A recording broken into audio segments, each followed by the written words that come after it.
Erokamano nya Shalton. Aneno ka Monica Kumu bende wacho kacha ni chal ka gima jomoko bende osebedo ka olo nyaka oil ei pi, kendo ma en gino bende osebedo ka kelo tho mar rech. Wacho ni jomoko olo nyaka oil e pi kaachiel gigo mamayo rech oxygen. Wacho ni gin gik masiko timore pile na alura ma nam Lolwe, kendo bende ni jowa bedo kod ng'eyo mondo mi kik giol gik ma kamago e pi. Aneno ka thoth oganda osebedo kae gi paro mar donjo e pith mar rech. Shalton gin rawere matindo. Ang'o gin manyaka ging'e kapok gidonjo e pith ni mar rech ka bende koro watieko?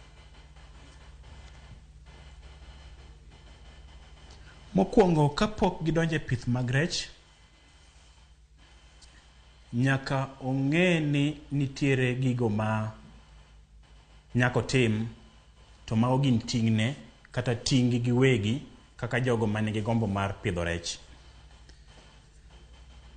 Nyaka iikri gomenda makare,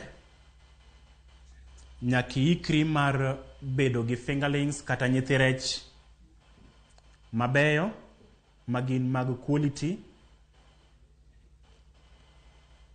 Nyaka wa embrace gimiluongo ni HDPE cages, kata gin cages go mago mag plastics ma ok ketho alwora. Nyaka bende waikre gi gimoro ni the right stocking density. Nitie joma moko machiwo achiwa nindo to wacho ni odwa pidho rech.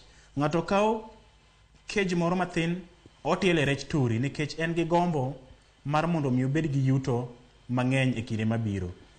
Ohala ok tim kamano. Stocking the right number of fingerlings bro konyi. Nitie recommended size mag cages, Lydia.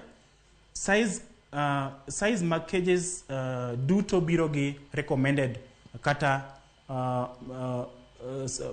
density makare mar rech monego bed ni keto e cage ka cage. Gi cages nitie sizes mopogore opogore, but per square meter be nitie gi recommended numbers of stocking monego bed ni waketo e cages go eko. Ok onego bed ni watielo atila rech nikech koro inisego kwano ni adwa ni katieko tijni to rech aseuso siling 100 rech ka rech to abedo gi milion 5. Ok tim ga kamano. Mano ema kelo tho mar rech nikech ka githung' kuchocho to ka gisekoso muya ema kendo koro githo very fast.